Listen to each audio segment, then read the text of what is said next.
Hello everyone, welcome to IAS Origin. This is Anubhav Diwani, faculty at IAS Origin. आज का जो हमारा टॉपिक है वो इतना इंटरेस्टिंग है कि उसे सिर्फ फैक्ट्स के साथ नहीं लेकिन कहानियों के साथ समझना ही ज्यादा जरूरी होगा। और वो है लोकसभा का स्पीकर या लोकसभा का प्रिसाइडिंग ऑफिसर, जो आर्टिकल नंबर 93 के अंडर आता है।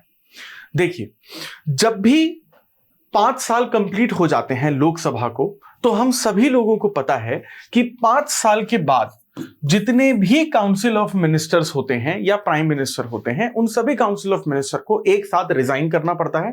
लोकसभा डिसॉल्व हो जाती है, भंग हो जाती है, और लोकसभा के डिसॉल्व होने के 6 महीने के अंदर अंदर नए लोकसभा इलेक्शंस होने जरूरी होते हैं। जब काउंसिल ऑफ मिनिस्टर रिजाइन कर देते हैं तो इसका मतलब यह माना जाता है कि उन्होंने सभी मेंबर ऑफ पार्लियामेंट के बिहाफ पे, यानी सभी लोकसभा मेंबर्स के बिहाफ पे रिजाइन कर दिया है। लेकिन इन सभी के बिहाफ पे जो लोकसभा स्पीकर है वो उस कैटेगरी में नहीं आता। यानी कि लोकसभा के डिसॉल्व होने के बाद भी जो लोकसभा स्पीकर है वो अपना रेजिग्नेशन नहीं देते हैं। इसे दूसरी तरीके से समझने की कोशिश करते हैं। 2004 से लेकर 2009 तक एक लोकसभा स्पीकर थे। फिर 2009 में जब नई लोकसभा आती है तो फिर एक और नया लोकसभा स्पीकर बनते हैं। उसके बाद 2014 से हम लोग अगर कहानी शुरू करें तो हम ये देखते हैं कि सुमित्रा महाजन, जो इंदौर से लोकसभा की मेंबर रही हैं, वो लोकसभा की स्पीकर थी। और 2019 से लेकर 2024 तक हमें ओम बिरला, जो कोटा से लोकसभा के मेंबर्स रहे हैं, वो हमें लोकसभा स्पीकर देखने को मिलते हैं। अब 2014 से लेकर 19 तक अगर सुमित्रा महाजन के लोकसभा स्पीकर होने की बात करें तो 2019 में जब लोकसभा भंग हुई थी तो सभी ने रेजिग्नेशन दिया, लेकिन सुमित्रा महाजन ने रेजिग्नेशन नहीं दिया। क्योंकि मान लीजिए कि अगर सुमित्रा महाजन 2019 में फिर से इलेक्शन लड़ती और फिर से इलेक्शन जीत जाती तो वो सीधे स्पीकर की कुर्सी पर आकर बैठती। इस चीज को समझने की कोशिश करते हैं। 2024 में अब फिर से लोकसभा इलेक्शन है। अगर ओम बिरला ये इलेक्शन लड़ते हैं और मान लीजिए ये इलेक्शन हार जाते हैं, तो जब 2024 में जब नई लोकसभा की पहली सिटिंग होगी तो पहले दिन ही सबसे पहले प्रेसिडेंट ऑफ इंडिया की स्पीच होती है। और प्रेसिडेंट अपनी स्पीच के अंत में लोकसभा स्पीकर की जो डेट है उसको डिक्लेयर करके जाते हैं। अब मान लीजिए कि ये जो स्पीच है प्रेसिडेंट की वो होती है 1 जुलाई को, और प्रेसिडेंट ये कहते हैं कि 10 जुलाई को लोकसभा के स्पीकर का इलेक्शन होगा। अब लोकसभा के स्पीकर का इलेक्शन 10 जुलाई के बाद होगा, तो 1 जुलाई से 10 जुलाई तक लोकसभा का स्पीकर का पद कौन संभालेगा?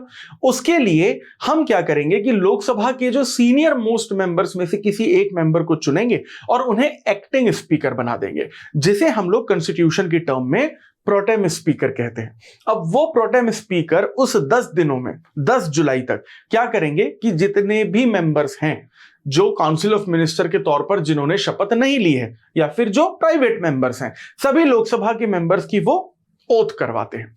और फिर 10 जुलाई को जो लोकसभा स्पीकर है उनका इलेक्शन होगा। अब इलेक्शन कैसे होगा? Amongst the member of the Lok Sabha only, यानी कि जो पॉलिटिकल पार्टी उस वक्त लोकसभा में मेजॉरिटी में बैठी होगी वही आपस में डिसाइड कर लेगी वोट करके सिंपल मेजॉरिटी से कि कौन स्पीकर बनेगा। अच्छा, अब इसके लिए डिजिटल वोटिंग की भी जरूरत नहीं पड़ती, क्योंकि स्पीकर जो है वो कौन बनेगा ये पॉलिटिकल पार्टी के जो हेड या चीफ है वो ऑलरेडी डिसाइड कर चुके होते हैं।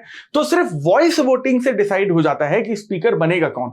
जो लोग हां में समर्थन में होते हैं वो कहते हैं चिल्लाकर लोकसभा में ये, और जो लोग समर्थन में नहीं होते वो चिल्लाकर कहते हैं ने। तो डिजिटल वोटिंग की भी जरूरत नहीं पड़ती, ये और ने में ही फैसला हो जाता है। और उसके बाद प्रोटेम स्पीकर अपना पद छोड़ देते हैं और स्पीकर परमानेंटली 5 साल के लिए स्पीकर बन जाते हैं। So IAS origin is coming up with the new UPSC GS batch, जिसमें आपको लाइव क्लासेस, रिकॉर्डेड लेक्चर, आपको बहुत सारा एक्सेस में मिलेगा। हार्ड कॉपी मटेरियल जो आपके घर तक आपको पहुंचाया जाएगा, डाउट रिजोल्यूशन क्लासेस और टॉपर सेशंस और आंसर राइटिंग जैसे बहुत सारे फीचर्स हैं। सभी फीचर्स को डिटेल में जानने के लिए डिस्क्रिप्शन में जो लिंक दिया गया है उसे क्लिक करिए और आईएएस ओरिजिन के ऑफिशियल नंबर पर कांटेक्ट करिए। लेकिन अब वापस चलते हैं ओम बिरला पर। लेकिन मान लेते हैं कि ओम बिरला अगर 2024 का इलेक्शन जीत जाते हैं और प्रेसिडेंट की स्पीच होती है। अब प्रेसिडेंट कहते हैं कि 10 जुलाई को भाई लोकसभा के स्पीकर का डिसीजन होगा, तो हमें कोई दूसरा प्रोटेम स्पीकर खोजने की जरूरत नहीं है। ओम बिरला जो पुरानी लोकसभा के स्पीकर थे, उन्होंने तो वैसे ही रिजाइन नहीं किया था, तो वही प्रोटेम स्पीकर बन जाएंगे नई लोकसभा में। और फिर दोबारा से जब स्पीकर के चुनाव होंगे तो गवर्नमेंट या मेजॉरिटी पॉलिटिकल पार्टी अपने हिसाब से डिसाइड कर लेगी कि प्रोटेम स्पीकर जो इस वक्त बने हैं ओम बिरला, उन्हें परमानेंट स्पीकर बनाना है, उन्हें स्पीकर के पद पर रिपीट करना है, या फिर किसी और को स्पीकर बनाया जाएगा। जैसे कि 2004 से लेकर 9 तक सोमनाथ चैटर्जी जो थे वो स्पीकर थे। 2009 से लेकर 2014 तक मीरा कुमारी स्पीकर थी। अब 2014 में मीरा कुमारी इलेक्शन हार जाती है, तो 2014 में जब नरेंद्र मोदी की सरकार आती है और पहले दिन नई लोकसभा की सिटिंग होती है, प्रेसिडेंट अपनी स्पीच देते हैं, उसके बाद प्रोटेम स्पीकर कमलनाथ को बनाया जाता है, जो उस वक्त छिंदवाड़ा मध्य प्रदेश से लोकसभा मेंबर थे, जो 2018 में मध्य प्रदेश के मुख्यमंत्री भी बने। और उन्होंने प्रोटेम स्पीकर का काम किया, सभी लोगों को ओथ दिलवाई, और डिसाइडेड डेट पर, जो डेट प्रेसिडेंट ने डिसाइड की थी, उस डिसाइडेड डेट पर लोकसभा के स्पीकर का इलेक्शन हुआ, और इंदौर से लोकसभा इलेक्शन जीतने वाली सुमित्रा महाजन, जिन्हें सुमित्रा ताई के नाम से भी जाना जाता है, उन्हें लोकसभा स्पीकर बनाया गया। तो अगर आपके आज के लोकसभा स्पीकर ने, जिन्होंने रेजिग्नेशन नहीं दिया है, अगर वो इलेक्शन जीत जाते हैं तो वही अगले में प्रोटेम स्पीकर बनेंगे और उसके बाद इलेक्शन के बाद डिसाइड होगा। लेकिन अगर वो इलेक्शन हार जाते हैं तो किसी एक सीनियर मेंबर को फ्रेंच प्रैक्टिस के तहत प्रोटेम स्पीकर बना दिया जाता है। यह है बहुत बेसिक बैकग्राउंड स्पीकर का। अब आते हैं हम लोग इस चीज पर कि भाई देखो, जो लोकसभा स्पीकर हैं वो अमंग्स द मेंबर ही आएंगे और वो रूलिंग पार्टी में से ही आएंगे। ये बिल्कुल सही बात है। इलेक्शन किस तरीके से होता है वो भी हमने देख लिया। लेकिन जो हमारे कॉन्स्टिट्यूशन का आर्टिकल नंबर 94 है, वो ये भी कहता है कि आपका जो स्पीकर है उनका पोस्ट खाली कैसे हो सकता है, वैकेट कैसे हो सकता है। पहली चीज तो यह है कि अगर लोकसभा स्पीकर डिप्टी स्पीकर को अपना रेजिग्नेशन दे दें तो उनका पद खाली हो जाता है।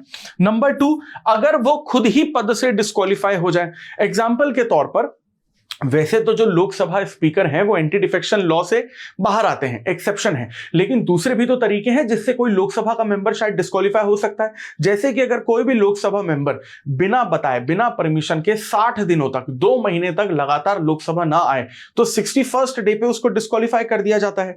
या फिर रिप्रेजेंटेशन ऑफ पीपल एक्ट के 1951 के सेक्शन 8 क्लॉज 3 के तहत अगर किसी भी मेंबर ऑफ पार्लियामेंट को किसी क्रिमिनल केस में 2 साल या उससे ज्यादा की सजा हो जाती है तो उसे भी लोकसभा से डिस्क्वालीफाई कर दिया जाता है।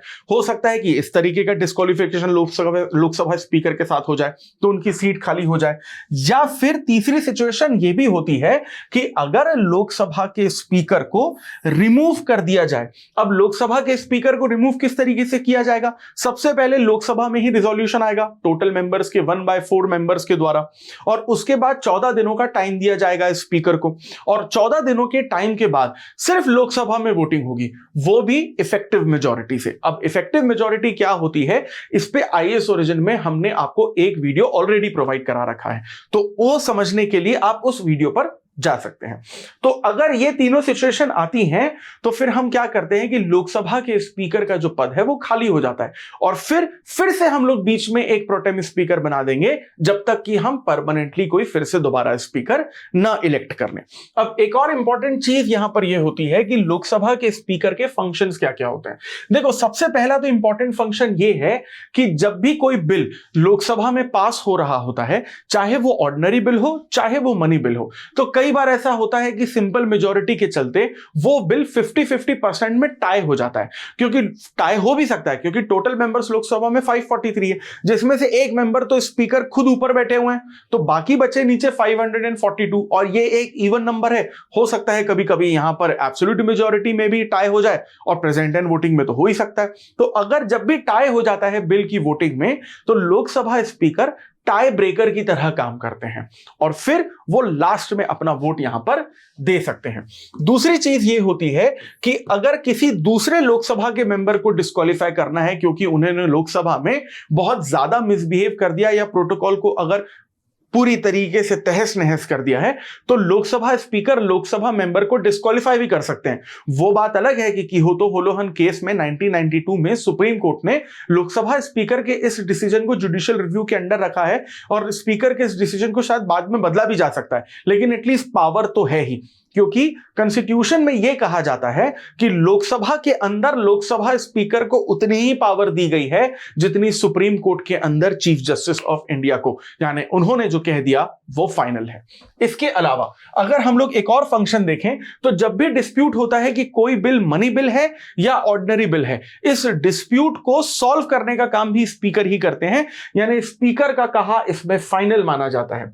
इसके अलावा पार्लियामेंट में जितनी भी कमिटीज होती हैं, चाहे वो एस्टिमेट कमेटी हो या पब्लिक अकाउंट कमेटी हो या स्टैंडिंग कमेटी हो या फिर रिक्रूटमेंट कमिटीज हो, उन सभी कमिटीज के मेंबर्स और चेयरमैन का अपॉइंटमेंट भी खुद लोकसभा स्पीकर ही करते हैं। यहां तक कि लोकसभा स्पीकर खुद कुछ कमिटीज के यहां पर चेयरमैन भी होते हैं, जिसमें business advisory committee, rules committee और जनरल पर्पस कमेटी भी होती है। तो ये था हमारा लोकसभा स्पीकर का इलेक्शन, उसकी पोस्ट खाली होने की प्रोसेस, उनके फंक्शंस और उनसे रिलेटेड कुछ इंटरेस्टिंग कहानियां। लेकिन आप लोगों के लिए एक सवाल है कि अगर स्पीकर के इलेक्शन की डेट प्रेसिडेंट डिसाइड करते हैं तो आप ये बताइए कि डेप्यूटी स्पीकर, लोकसभा के डेप्यूटी स्पीकर के इलेक्शन की डेट कौन डिसाइड करता है? और इसी तरीके के टॉपिक्स को आप डिटेल में और आसान भाषा में समझना चाहते हैं जो आपकी यूपीएससी सिविल सर्विसेज एग्जामिनेशन की जर्नी को और आसान बनाया जाएगा, so for that please stay tuned with IAS Origin. Like, share and subscribe this channel and I will see you in the next video. Thank you very much.